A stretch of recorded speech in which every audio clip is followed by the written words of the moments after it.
जम्मू कश्मीर में धारा 370 हटने के बाद से लगातार आतंकी घटनाओं पर सुरक्षा बलों ने सफलता हासिल करी है। लगातार आतंकियों की साजिश को सुरक्षा बल की तरफ से नाकाम किया गया। तो वहीं अगर पिछले 24 घंटे की बात करें तो सुरक्षा बलों पर 5 आतंकी हमले हुए, जिसको सुरक्षा बल ने नाकाम कर दिया है। बता दें कि केंद्र सरकार की तरफ से लगातार जम्मू कश्मीर में विकास कार्यों को लेकर उद्घाटन और परियोजनाओं का लोकार्पण जारी है। ऐसे में राज्यपाल की तरफ से भी जम्मू कश्मीर के विकास को लेकर तेजी से चर्चा की जा रही है और युवाओं को आतंकियों से दूर रखने की भी कोशिश में केंद्र सरकार के प्रयास लगातार जारी हैं। ऐसे में सुरक्षा बलों की तरफ से भी आतंकियों को लगातार मुंहतोड़ जवाब दिया जा रहा है और ऐसे में पिछले 24 घंटे की अगर बात करें तो 5 आतंकी घटनाएं हुई, जिसको सुरक्षा बलों ने नाकाम कर दिया है। इन घटनाओं में किसी के हाथाहाथ होने की खबर नहीं है, लेकिन सुरक्षा बलों की तरफ से जनता को विश्वास दिलाया गया है कि सेना पूरी तरीके से आतंकियों से निपटने में सक्षम है और किसी को डरने की कोई जरूरत नहीं है और आने वाले दिनों में घाटी में शांति बहाल होगी। देश के प्रधानमंत्री नरेंद्र मोदी गुजरात दौरे पर है। गुजरात वो राज्य है जहां से खुद प्रधानमंत्री नरेंद्र मोदी का पुराना नाता रहा है और प्रधानमंत्री नरेंद्र मोदी का गुजरात से एक खासा लगाव रहा है। तो ऐसे में इसी साल गुजरात में विधानसभा चुनाव होने हैं, तो प्रधानमंत्री मोदी के इस दौरे को कई मायनों में अहम माना जा रहा है। पीएम ने अपने दौरे के पहले दिन गांधीनगर में कमांड और कंट्रोल सेंटर का दौरा किया। साथ ही पीएम मोदी अपने इस दौरे के दौरान करीब 22,000 करोड़ रुपए की गुजरात को सौगात देंगे। तो वहीं सूत्रों की माने तो पीएम मोदी अपने इस दौरे के दौरान पार्टी के कुछ शीर्ष नेताओं से भी मुलाकात कर सकते हैं और आगामी विधानसभा चुनाव को लेकर मंथन भी कर सकते हैं, क्योंकि गुजरात जो बीजेपी का गढ़ रहा है, खुद प्रधानमंत्री नरेंद्र मोदी गुजरात के 3 बार मुख्यमंत्री रह चुके हैं। ऐसे में चुनाव को देखते हुए बीजेपी किसी भी तरह का कोई रिस्क नहीं लेना चाहती और खुद प्रधानमंत्री नरेंद्र मोदी बारीकी से गुजरात पर नजर बनाए हुए हैं ताकि गुजरात में इस बार फिर से कमल को खिलाया जा सके। हालांकि इस बार गुजरात में भारतीय जनता पार्टी के सामने कांग्रेस के अलावा अब आम आदमी पार्टी भी टक्कर देने के लिए मैदान में उतर गई है। ऐसे में जनता के लिए तीसरा विकल्प भी सामने आ गया है। तो ऐसे में बीजेपी की तरफ से लगातार यही कहा जा रहा है, यही दावा किया जा रहा है कि चाहे गुजरात में तीसरा विकल्प आए या फिर चौथा विकल्प आए, गुजरात में खिलेगा तो सिर्फ कमल ही। चंडीगढ़ में मंगलवार को निकाय चुनाव की तैयारियों को लेकर बीजेपी ने मंथन बैठक की। इस दौरान हरियाणा बीजेपी के अध्यक्ष ओम प्रकाश धनखड़ और संगठन मंत्री रविंद्र राजू समेत तमाम नेता मौजूद रहे। इस बैठक में 3 लोकसभा क्षेत्र जिनमें कुरुक्षेत्र, करनाल और अंबाला के तमाम पदाधिकारियों को बुलाया गया था, जिनके साथ निकाय चुनाव की रणनीति पर चर्चा हुई है। बैठक के बाद ओम प्रकाश धनखड़ ने कहा कि नगर परिषद का चुनाव पार्टी सिंबल पर लड़ा जाएगा। इसके साथ ही धनखड़ ने कहा कि नगर परिषद और पालिकाओं में पार्षद पद के उम्मीदवार पार्टी के सिंबल पर उतारने हैं या नहीं, इसको लेकर जो संगठन की जिले की इकाई है उस पर फैसला छोड़ा गया है।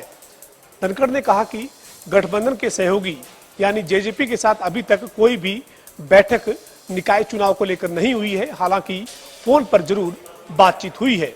काबिले गौर है, इससे पहले भी बीजेपी ने मंथन बैठक निकाय चुनाव को लेकर गुरुग्राम में की थी। इसी तरह से बीजेपी निकाय चुनाव को लेकर पूरी तरह से होमवर्क करने में जुटी हुई है ताकि निकाय चुनाव में पार्टी मजबूती के साथ अपने उम्मीदवारों को जीत दिलवा सके। जहांगीरपुरी हिंसा मामले में दिल्ली पुलिस ने 25 लोगों को गिरफ्तार कर लिया है। आपको बता दें, इस मामले में पुलिस ने परिवार के 5 लोगों को एक साथ गिरफ्तार किया है। गिरफ्तार किए गए लोगों में सुकेन का एक नाबालिग बेटा भी शामिल था। गिरफ्तार होने के बाद आरोपी सोनू ने अपना जुर्म कबूल कर लिया। सोनू ने बताया कि हनुमान जयंती के दिन मैंने कुशल चौक के पास फायरिंग की थी। पुलिस ने सोनू के पास से एक पिस्टल भी बरामद की है। उसके खिलाफ आर्म्स अटैक के तहत मामला दर्ज कर लिया गया है। इसी बीच केंद्रीय मंत्री अमित शाह ने पुलिस अधिकारियों को सख्त निर्देश दिए हैं। शाह ने कहा कि मामले में ऐसी कार्रवाई की जाए ताकि फिर से इस तरह की घटना ना हो सके और लोगों के लिए एक मिसाल बन जाए। गृह मंत्री ने पुलिस कमिश्नर को फोन करके कहा मामले में जो भी जरूरी कदम हो वो उठाए जाएं। वहीं दिल्ली पुलिस जहांगीरपुरी हिंसा मामले में वीडियो फुटेज के आधार पर आरोपियों की पहचान कर उन्हें गिरफ्तार कर रही है। जिस तरीके से आरोपियों ने वारदात को अंजाम दिया, उसी तरीके से दिल्ली पुलिस भी आरोपियों को धर दबोचने का काम कर रही है। अब देखना ये होगा कि पुलिस का हंटर आरोपियों पे कब तक चलता है। कोसली अनाज मंडी में सीएम फ्लाइम की छापेमारी के अंदर एक फर्म की दुकान के अंदर लगभग 620 कट्टे अवैध रूप से रखे गए गेहूं बरामद किया गया है। वहीं जब इन कागजातों की जांच की गई तो ये सभी कट्टे अवैध रूप से रखे गए थे, जिनकी मार्केट कमेटी की फीस जमा नहीं की गई थी, और इन्हीं सब कागजों की जांच के बाद फर्म के ऊपर लगभग 76,000 रुपए का जुर्माना लगाया गया है। उत्तर प्रदेश की योगी सरकार ने बड़ा फैसला किया है। दरअसल यूपी में योगी सरकार ने जुलूस और धार्मिक यात्राओं पर रोक लगा दी है। अब आयोजकों को पहले इसके लिए परमिशन लेनी होगी। साथ ही आयोजकों को जुलूस के दौरान शांति बनाए रखने के लिए एक एफिडेविट भी देना होगा। अगर कोई भी नियमों का उल्लंघन करेगा तो उसके खिलाफ सख्त से सख्त कार्रवाई की जाएगी। सीएम ने इस आदेश को जारी करते हुए अफसरों को ये निर्देश दिए हैं कि धार्मिक जुलूस की अनुमति उन्हीं आयोजकों को दी जाए जो पारंपरिक हो। नए आयोजकों को अनुमति नहीं दी जाएगी। वहीं सीएम ऑफिस की तरफ से ट्विटर पर ये संदेश की एक कॉपी भी जारी कर दी गई है। दरअसल पिछले कुछ दिनों में रामनवमी को लेकर नवरात्र तक अलग अलग राज्यों में धार्मिक जुलूस के दौरान हिंदू और मुस्लिम में हिंसा के मामले सामने आए हैं।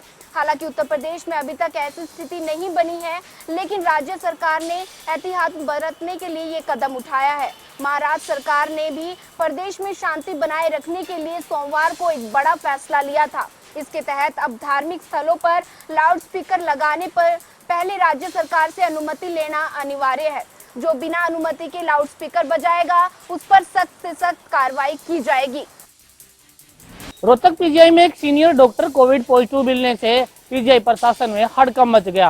पीजीआई प्रशासन ने आज अपने चिकित्सकों के साथ मिलकर एक इमरजेंसी मीटिंग की और इमरजेंसी मीटिंग में निर्णय लिया गया कि अगर कोविड के केस आते हैं तो उन्हें कहां पर रखा जाएगा। हालांकि सी ब्लॉक को कोविड केयर सेंटर में तब्दील कर दिया गया है और पीजीआई में आने वाले कोरोना मरीजों को सी ब्लॉक में रखा जाएगा। वहीं डॉक्टर ईश्वर ने बताया कि अब कोविड का प्रकोप दोबारा से फैलने लगा है और चौथी लहर को देखते हुए पीजीआई प्रशासन पूरी तरह से अलर्ट हो गया है और तीसरी लहर में जिस तरह से कार्य किया गया था उसी तरह से 3 विभागों में 3 कैटेगरियों में बांटा गया है और एक कैटेगरी में आज पहली मीटिंग हुई है, जिसको देखते हुए oxygen bed, day care centre, NICU व आईसीयू विभाग को पूरी तरह से अलर्ट मोड पर रखा गया है ताकि किसी भी स्थिति से निपटा जा सके।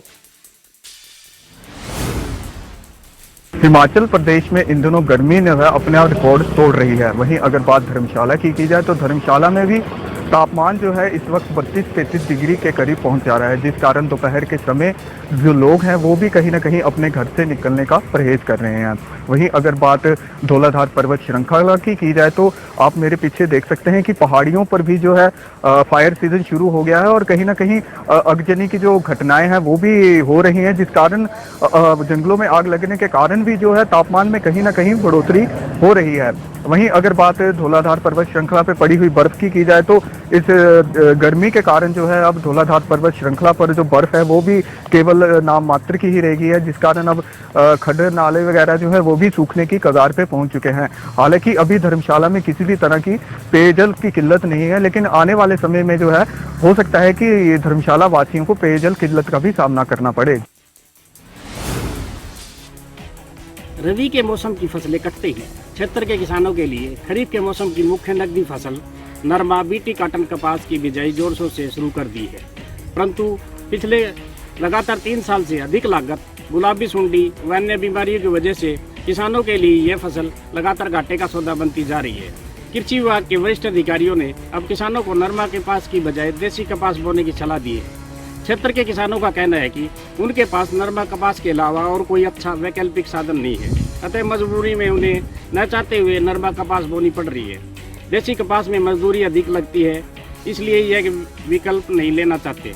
खंड कृषि अधिकारी व कृषि विशेषज्ञ संजय मक्कड़ का कहना है कि पिछले 3 वर्ष से लगातार नरमा कपास में बीमारियों का प्रकोप बना हुआ है।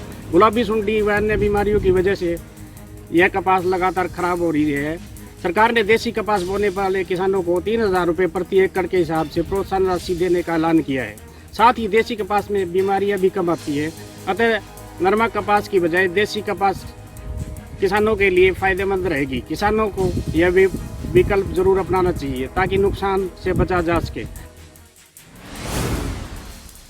दिल्ली समेत उत्तर भारत के तमाम इलाकों में आसमान से आग बरसती हुई नजर आ रही है। दिल्ली की अगर बात करें तो लगातार गर्मी बढ़ती चली जा रही है और दोपहर के समय के तापमान की बात की जाए तो ये तापमान 42 डिग्री के पार जा रहा है।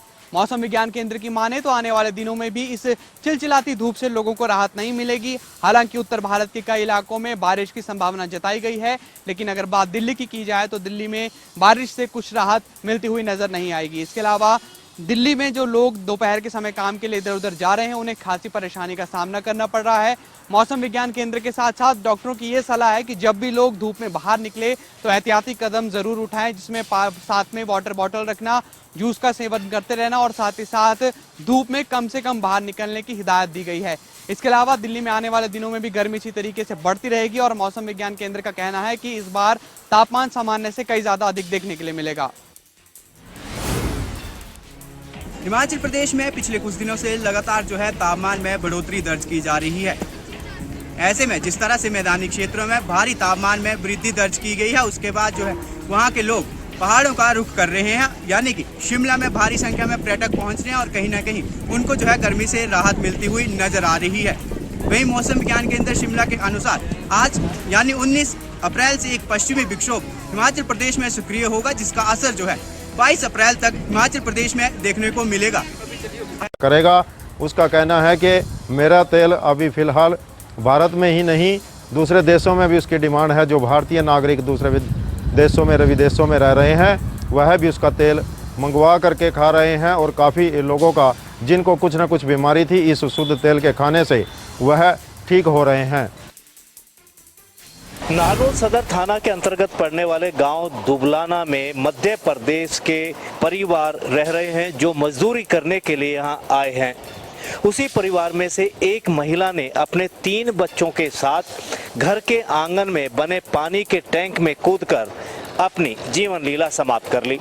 आखिर महिला ने अपने 3 बच्चों के साथ खुद इतना कड़ा कदम क्यों उठाया? आखिर उसे आत्महत्या करने की और 3 बच्चों को मौत के घाट उतारने की क्या जरूरत पड़ी? ये तो जांच के बाद ही पता चल पाएगा। जनता टीवी के लिए नारनौल से जोगेंद्र कुमार।